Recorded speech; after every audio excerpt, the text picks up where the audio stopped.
Good morning बच्चों। इस lecture में हम एक नया सब्जेक्ट स्टार्ट करेंगे जिसका नाम है RAC, refrigeration and air conditioning. तो सबसे पहले समझते हैं कि रेफ्रिजरेशन का मतलब क्या होता है। ये एक ऐसी प्रोसेस होती है जिसके अंदर आप किसी भी जगह का टेम्परेचर, कन्फाइंड स्पेस जिसको हम बुलाते हैं, उसका टेम्परेचर आप सराउंडिंग के टेम्परेचर से कम मेंटेन कर पाते हो, उसी प्रोसेस को बुलाते हैं रेफ्रिजरेशन। तो कैसे डिफाइन करेंगे इसको? इट इज अ प्रोसेस, ये एक ऐसी प्रोसेस है, ये process of maintaining temperature of confined space, जिस जगह पे आपको टेम्परेचर को मेंटेन रखना है, ठीक है, lower than the surrounding temperature. अगर आप उस जगह का टेम्परेचर सराउंडिंग के टेम्परेचर से कम रख पा रहे हो किसी भी प्रोसेस से, उस प्रोसेस को हम बुलाते हैं रेफ्रिजरेशन, ठीक है। एग्जांपल लेते हैं, मान लीजिए आपका रूम है, इसका टेम्परेचर है, सपोज सराउंडिंग का टेम्परेचर मान लीजिए 35 डिग्री सेल्सियस है। तो अगर अपने रूम का टेम्परेचर आप 35 से कम मेंटेन कर पा रहे हो, मान लीजिए मैं 28 डिग्री सेल्सियस मेंटेन कर पा रहा हूं इसको, तो आप बुलाओगे कि रेफ्रिजरेशन प्रोसेस हो रही है। दैट मीन्स ये कन्फाइंड स्पेस है, ये मेरा रूम है और ये मेरी सराउंडिंग्स है, और सभी पे हर जगह पर 35 डिग्री सेल्सियस है, ठीक है। मान लीजिए जिस रूम में आप बैठे हो उसके अंदर आपको टेम्परेचर है वो मेंटेन रखना है, सराउंडिंग के टेम्परेचर से कम मेंटेन रखना है, ठीक है। मान लीजिए सराउंडिंग का टेम्परेचर आपका वहां पर 35 डिग्री है जहां पर अभी बैठे हो आप, और जो जहां पर आप चाहते हो कि 35 से कम रहे, तो क्या करना होगा, हीट को बाहर निकालना होगा। तो उसी प्रोसेस को हम बुलाते हैं रेफ्रिजरेशन। तो बाद में मैं सिखाऊंगा आपको कैसे करते हैं, ये होती कैसे है टेम्प, ठीक है। ये बाद में आपको सिखाएंगे कि जो हीट सराउंडिंग से रूम की तरफ आएगी वही हीट आपको बाहर निकालनी पड़ती है।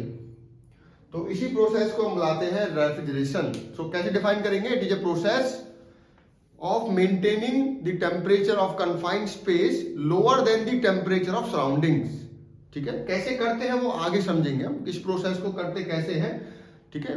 अब नेक्स्ट टॉपिक है कि कूलिंग और रेफ्रिजरेशन में क्या डिफरेंस है। देखो, कूलिंग अलग होती है और रेफ्रिजरेशन प्रोसेस अलग होती है। कूलिंग का मतलब बस ये होता है, कोई ऐसी प्रोसेस जहां पर हाई टेम्परेचर से लो टेम्परेचर की तरफ हीट ट्रांसफर होती है, तो उसको हम बुलाते हैं कूलिंग। एग्जाम्पल समझिए, मान लीजिए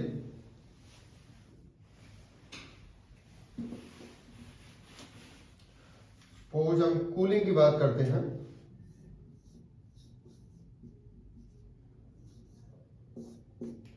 कूलिंग का मतलब क्या है, देखिए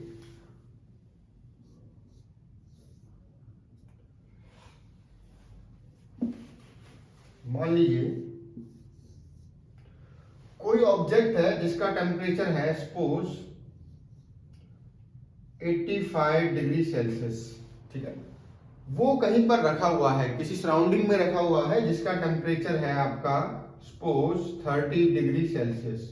कोई ऑब्जेक्ट है, मान लीजिए कप ऑफ टी है, कुछ भी हो सकता है, ठीक है, जिसका टेम्परेचर 85 डिग्री सेल्सियस है। मान लीजिए कोई हॉट आयरन है, हॉट आयरन रॉड है, कुछ भी हो सकता है जिसका टेम्परेचर 85 डिग्री सेल्सियस है, और वो सराउंडिंग में रखा हुआ है जिसका टेम्परेचर है 30 डिग्री सेल्सियस।